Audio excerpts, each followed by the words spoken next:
For months now, the uncertain future of the post office. The Postal Service is considering major cuts to employees and services because it's not making any money and losing billions of dollars each year. Congress is now faced with the task of passing legislation that will help it save money. But there are several options on the table, and that's why postal workers held rallies across the country yesterday. Right here in Burlington, about 75 people with signs and petitions gathered at City Hall Park. Their goal, to urge Congress to sign a bill they say would save the Postal Service money and their jobs. Rachel Kent reports. Experience Kring has been a letter carrier for the city of Burlington for years, something he hopes to do for many more, though Kring admits he's concerned about his future. I think we're always afraid of losing our job. Monday, Kring spoke at a rally. The goal was to raise support for the post office before Congress makes any decisions on the future of the Postal Service. Here's the problem. The Postal Service has been losing money.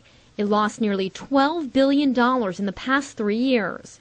But Senator Bernie Sanders says that's Congress's fault because in 2007, the post office was forced to put billions into a fund for employees' pensions and health benefits for the future. That has cost the Postal Service about $6 billion a year. This pre-funding requirement has drowned out any chance for the Postal Service to compete. Congress is considering several bills to help the Postal Service cut spending.